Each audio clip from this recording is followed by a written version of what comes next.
ಸಮರ್ಥ ಪಡಿಕೆ ಅಂತ 13-14 ವರ್ಷದ ಹುಡುಗ ಈಗ ರಜಾ ಇತ್ತು ಅಂತಂದು ಭಾಳ ಮೊಬೈಲ್ಗೆ ಅಡಿಕ್ಷನ್ ಆಗಿದೆ ಅಂತ ಅವ್ರ ತಾಯಿಯವರು ಮೊಬೈಲ್ ನೋಡಬೇಡ ಅಂತ ಏಕಾಏಕಿ ನಿನ್ನೆ ರಾತ್ರಿ 10 ನಿಮಿಷದಲ್ಲೇ ರೂಮ್ಗೆ ಹೋಗಿ ಬೋಲ್ಟ್ ಹಾಕ್ಕೊಂಡು ಒಂದು 15-20 ನಿಮಿಷ ಆದರೂ ತೆಗ್ದಿಲ್ಲ. ನಂತರದಲ್ಲಿ ಅವ್ರ ತಂದೆಯವ್ರು ಬಂದು ಕಿಟಕಿ ಮತ್ತು ಬೇರೆ ಕಡೆ ನೋಡಿದಾಗ ಅವನು ಮಕ್ಕಳಿಗೆ ಜೋಕಾಲಿ ಹಾಕಿರ್ತಾರಲ್ಲ ಅದರ ಸೀರಿಯಲೇ ಹ್ಯಾಂಗ್ ಮಾಡ್ಕೊಂಡು ಹೋಗ್ತದ್ದು ಕಂಡು ಬಂದಿದೆ. ಇಮಿಡಿಯೇಟಾಗಿ ಬಾಗಿಲು ಫೋರ್ಸ್ ಓಪನ್ ಮಾಡಿ ಅವ್ರ ಫ್ಯಾಮಿಲಿ ಮೇಲೆ ಡೆಡ್ ಅಂತ ಡಿಕ್ಲೇರ್ ಮಾಡ್ತಾರೆ.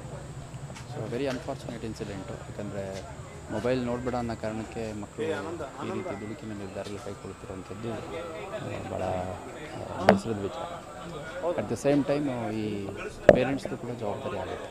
ಮಕ್ಕಳು ಮೊಬೈಲಿಗಾಗಲಿ ಗೇಮ್ಸಿಗಾಗಲಿ ಏಕಾಏಕಿ ಅಡಿಕ್ಷನ್ ರೂಢಿ ಮಾಡ್ಕೊಳ್ಳಲ್ಲ. ಅವ್ರನ್ನ ಎಂಗೇಜ್ ಮಾಡದೆ ಅಥವಾ ಮೊಬೈಲ್ ಕೊಟ್ಟರೆ ಸುಮ್ಮನೆ ಇರ್ತಾರೆ ಬಿಡತ್ತಾಗೆ ಅಂತಂದು ಮೊಬೈಲ್ ಕೊಡೋಂಥದ್ದು ನಾವು ನೋಡಿದ್ದೀವಿ. ಎಷ್ಟೋ ಸರಿ ಊಟ ಮಾಡಿಸ್ಬೇಕಾದ್ರೆ ಇಂದ ಹಿಡಿದು ಏನಾದರೂ ಆಗಬೇಕು ಅಂದರೆ ಮೊಬೈಲ್ 1 ಗಂಟೆ ಆಟಾಡೋಕೆ ಕೊಟ್ಟರೆ ಬರ್ತೀನಿ ಅಂತಂದು ಅಕಸ್ಮಾತ್ ಕೂತ್ಕೊಂಡು ಓದ್ಕೊ ಅಂದರೆ ನಾನು ಈ ಮೊಬೈಲ್ ಆಟಾಡೋಕೆ ಕೊಟ್ಟರೆ ಓದ್ಕೋತೀನಿ.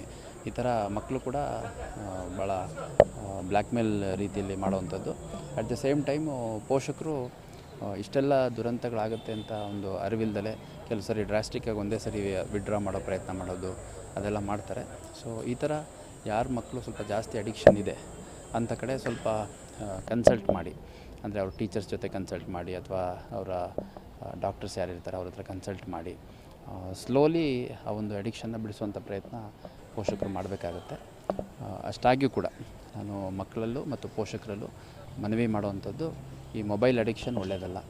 ಈ ಮೊಬೈಲು ಆಡಿ ಅದರಲ್ಲೇನೋ ಗೇಮ್ಸು ಆಡಿ ಜಾಸ್ತಿ ಲೆವೆಲ್ಗೆ ಹೋಗಿ ಯಾರೋ ಜೀವನದಲ್ಲಿ ಉದ್ಧಾರ ಆಗಿರೋಂಥ ಉದಾಹರಣೆಗಳಂತೂ ಆಗೋಲ್ಲ. ಮೊಬೈಲನ್ನೇ ಭಾಳ ಕನ್ಸ್ಟ್ರಕ್ಟಿವ್ ಪರ್ಪಸ್ಸಿಗೆ ಯೂಸ್ ಮಾಡ್ಬೋದು.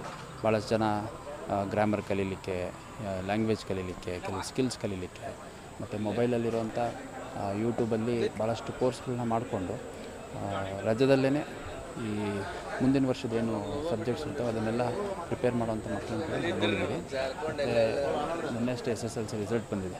ಆ ರಿಸಲ್ಟಲ್ಲಿ ಗ್ರಾಮೀಣ ಭಾಗದ ಸರ್ಕಾರಿ ಶಾಲೆಯಲ್ಲಿರುವಂಥ ಮಕ್ಕಳು ಕೂಡ 625ಕ್ಕೆ 625 ತೆಗೆದಿರುವಂಥದ್ದು.